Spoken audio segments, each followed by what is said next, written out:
orasan. Hawak mo ba ang oras mo? Magagawa mo ba lagi ang gusto mo? Sino nga ba ang nakakaalam sa mangyayari sa araw ng bukas? At sino nga ba ang nakakahawak ng kanyang oras? Kaya't makinig ka. Alam mo ba na tayong lahat ay may kani-kaniyang orasan na dapat pahalagahan? Basihan sa pang-araw-araw na gawain kung kailan mo sisimulan at kung kailan mo tatapusin. Kung may pupuntahan ka naman, anong oras ka aalis at anong oras ka babalik? Siya ay nakikita ng ating mga mata, ngunit hindi ang kanyang tunay na halaga. Anong hiwaga nga ba ang nakapaloob sa orasan? Di ba ang hirap ipaliwanag? Lahat ng tao ay mayroong orasan. Madalas, hindi lang namamalayan, pinapansin o tunay na pinahahalagahan. Ang sabi nga ng iba, ang bawat nasayang na panahon ay nasayang na pagkakataon. Naranasan mo na ba na may gusto kang gawin, ngunit di mo magawa-gawa kahit sa iyo, ito ay napakahalaga. Umabot na nga na maraming taon, ngunit lagi ka pa rin kapos sa pagkakataon.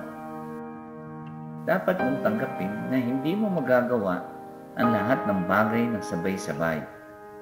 Mamimili ka kung ano ang sa iyo ay talagang mahalaga at gawin mo na, baka bandang huli ay magsisi ka pa. Tulad ng mga bilanggo, tayo lahat ay nakukulong sa loob ng orasan. Dahil hindi mo magagawang gawin at puntahan lahat ng gusto mo. Sapagkat lahat ay nakadepende, hindi lamang sa iyong kakayanan, kundi sa inuhudi at rin naman ng iyong orasan. Kahit sa tingin mo na ang lahat ay mahalaga, ang tiyak mayroon ka ng dapat na unahin na isa sa kanila. Ang maling pagpapasya ay katumbas ng pagkakataong naaksaya. Sa orasan, dalawa lang ang iyong pagpipilian. Ang ito'y sayangin o pakinabangan. At sabi nga, ang nakaraan hindi na maibabalik, pagsisihan mo man. Parang pagmamahal na hindi mo na iparamdam sa bandang huli, ang magbuntong hininga at manghinayang ang pawang magagawa mo na lamang. Ang iyong orasan ay di maghihintay. Sa pagtulog man at sa iyong pagmulat, tuloy lang ang kanyang paglipas.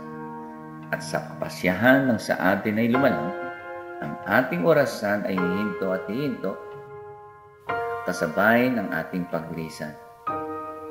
Parang isang bantay na nangungusap upang ikaw ay magbulay-bulay. Bago pa matapos, tuminto ang orasan na bigay sa iyo ng sa iyo ay lumalang.